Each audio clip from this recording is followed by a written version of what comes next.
नमस्कार दोस्तों, स्वागत है आपका हिंदी नॉलेज शो में। तो दोस्तों, वो तुर्की जो खलीफा बनने के ख्वाब देख रहा था, जो अपने हित साध रहा था एक युद्ध से और उसे ख़त्म करने का नाम नहीं ले रहा था, बार बार दुनिया के बड़े बड़े देशों को ललकार रहा था, आखिरकार वो कैसे एक रात में झुक गया। और रूस ने वो कौन सी तिकड़म लड़ाई की अजरबैजान और तुर्की को झुकना पड़ा और इस युद्ध को ख़त्म करने के लिए बातचीत की टेबल पर आना पड़ा। सारी बैक एंड द स्टोरी मैं आपको बताने वाला हूं, मेरे साथ आप इस वीडियो में अंत तक बने रहिएगा।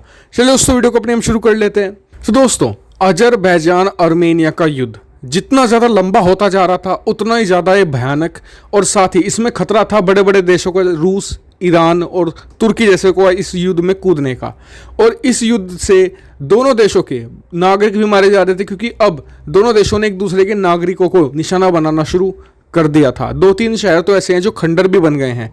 लेकिन आखिरकार इस युद्ध का अंत आ गया है और इसका कारण है व्लादिमीर पुतिन। जी हाँ, व्लादिमीर पुतिन ने ऐसी तिकड़म लड़ाई कि जो तुर्की कह रहा था कि वो युद्ध को ख़त्म नहीं होने देगा, और अजरबैजान खुद कह रहा था कि जब तक वो नारगो कराबाख को पूरी तरीके से अपने कब्जे में नहीं ले लेता, वो इस युद्ध को ना तो ख़त्म करेगा और ना ही ख़त्म होने देगा भी।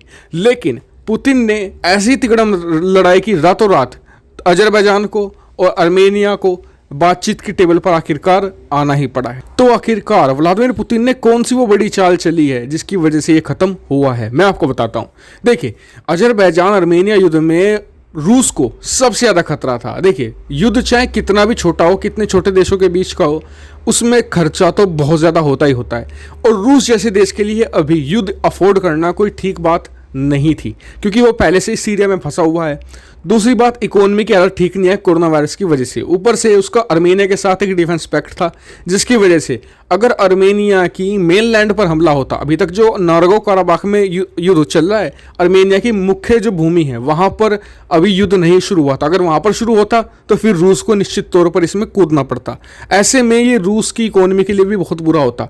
तो रूस के लिए हित में यही था कि इस युद्ध को जल्द से जल्द खत्म करवाए। लेकिन सबसे बड़ा रोड़ा था ना तो अजरबैजान ना ही आर्मेनिया, सबसे बड़ा इसमें रोड़ा था तुर्की, जो इस युद्ध को खत्म नहीं होने देना चाहता था और लगातार हथियार भी सप्लाई कर रहा था।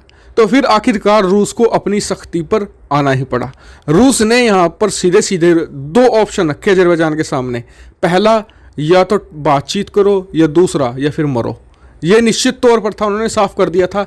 और डर हमेशा सबसे बेहतर काम करता है। अजरबैजान को डर हमेशा से रूस का ही रहा है युद्ध वाले मामले में, इसलिए उसने कभी भी जो एक भी गोली नहीं चलाई आर्मेनिया की मुख्य भूमि पर। हमेशा युद्ध चलता रहा नारगो कराबाख में ही। लेकिन रूस ने जो डर दिखाया अजरबैजान को कि या तो आप खत्म कीजिए इस युद्ध को, वरना हम अपनी सेना भेज रहे हैं, तो तत्काल बातचीत की टेबल पर आना पड़ा अजरबैजान को, निश्चित तौर पर, क्योंकि उन्हें पता था कि अगर रूस इसमें कूदता है तो अजरबैजान का सीरिया बनना बिल्कुल निश्चित था, क्योंकि रूस की सेना बहुत ताकतवर है, बहुत ज़्यादा बड़ी है। और अब खबर मैं बताता हूं कि क्या आई है।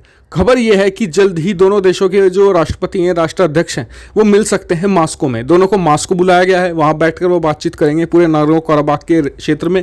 और जो रूस के इस समय विदेश मंत्री है सर्गेई लावरोव, उन्हें पूरी इस बातचीत का मुख्य आप कह सकते हैं कि अध्यक्ष बनाया गया। उनकी निगरानी में सब कुछ होगा और वो ही मुख्य आप कह सकते हैं कि जो दोनों देशों के बीच में बातचीत करवाएंगे, वही मेन इसमें कंप्रोमाइज़र होने वाले हैं। और इस मामले पर मुझे कुछ और जैसी अपडेट मिलेगा कि क्या हो रहा है दोनों के बीच में, तो मैं आपको सूचित करता रहूँगा। आप चैनल को जरूर सब्सक्राइब कर लीजिएगा। फिलहाल इस वीडियो में इतना ही। वीडियो देखने में धन्यवाद। Thank you for watching video.